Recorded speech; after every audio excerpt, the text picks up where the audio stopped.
Paula, welcome to the Spirit World. Good morning, fellow believers. I would like to know where in Scripture is the authority for us to connect with, receive instruction, direction, guidance from apparitions. I'm familiar with Mary's account in the Holy Scriptures, but I'm not familiar with Catholic theology. Paula, are you a practicing Catholic, or are you? Because we have a lot of. Go ahead. I'm a practicing Pentecostal. Okay.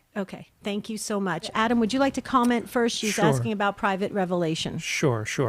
So, Paula, there's a few things we can go to in Scripture. So if we start in the Old Testament with the prophets, there's a lot of examples with the prophets of angels appearing to them either in dreams or in visions and giving them direction or messages. So let's just take one, Ezekiel 43-4.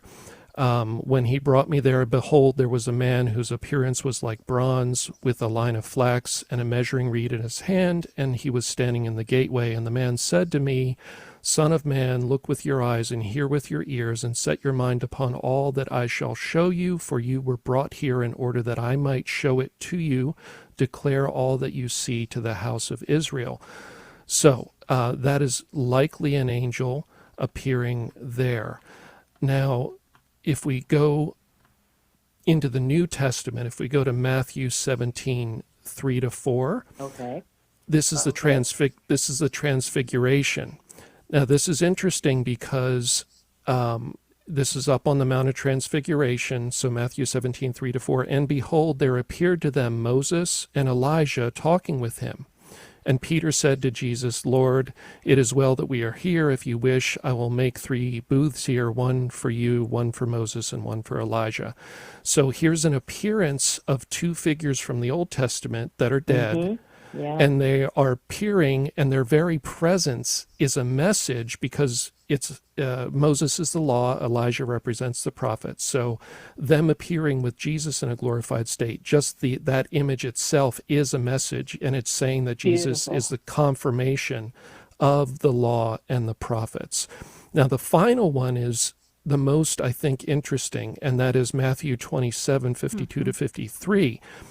This is after Jesus dies on the cross, something changes. Something very important changes. Of course, the way to heaven is open. But what do we read there? The tombs were also opened, and many bodies of the saints who had fallen asleep were raised, and coming out of the tombs after his resurrection, they went into the holy city and appeared to many.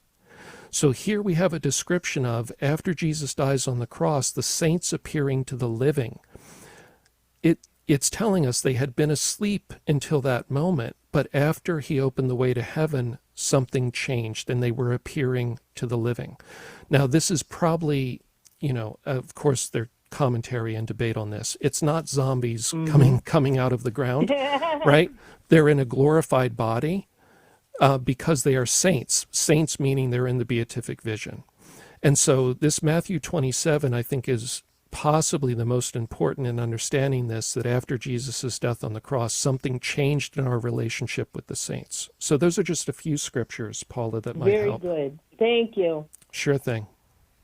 Thank you, Have Paula. a good day. Bye. Thank you so much. Thanks for listening to the Spirit World, and have a beautiful and blessed weekend. Call us again, definitely. Thank you, Paula. All right. Goodbye. Bye-bye.